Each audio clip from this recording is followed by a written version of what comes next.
Hi, it's Randy Rolfe from the Institute for Creative Solutions, sharing foundational concepts about vibrant health through natural living. And today I want to talk about fat balance in the blood. And we've been told to be afraid of having high cholesterol in our blood.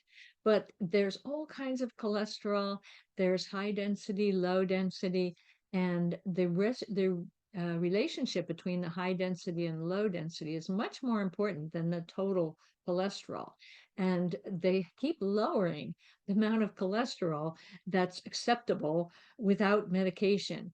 There is no direct relationship between heart disease and cholesterol. Lots of people have heart disease that have low cholesterol. They may be even on cholesterol lowering medications and they still have heart problems. So there's no direct relationship between trying to artificially manage your cholesterol levels and avoiding cardiovascular disease. But we're still told that that works. But it's very easy to keep your cholesterol, especially the high density cholesterol, at a good level. And that is to reduce your consumption of sugar and refined carbohydrates because they raise the inflammation and they cause injury to the artery linings, and then cholesterol and calcium start sticking.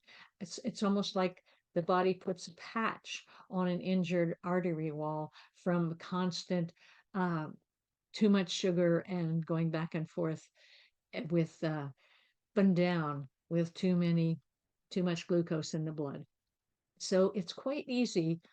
For 2 weeks, we did this in my very first nutrition class. We avoided carbohydrates for 2 weeks, and people who had high cholesterol, it got down into normal levels in 2 weeks.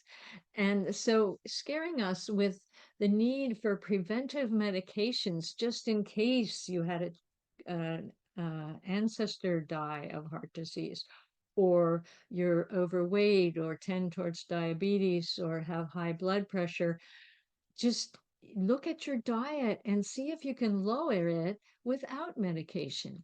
And they're now saying if you're over 40, you should be on these cholesterol lowering drugs. And they're even talking about putting kids that are now often obese and have high cholesterol, putting them on these medications. But the side effects are definitely predictable. There are problems in blood chemistry. There's problems with the gut biome. There's problems with the nerves. And there's significant signs that there's a tendency towards dementia when you've been on one of these statin medications a long time. So it's really important to manage if you're concerned with your cholesterol level, or especially your low density, if it's high, cut out the carbohydrates. Just eat whole foods, whole grains, and minimize your refined sugars and carbohydrates, and your cholesterol will go down because it won't be sticking in your blood. It'll be moving to where it's supposed to be in your nerves and your skin and your brain and so on. So it's not that hard to have good fat levels in your blood with a good diet.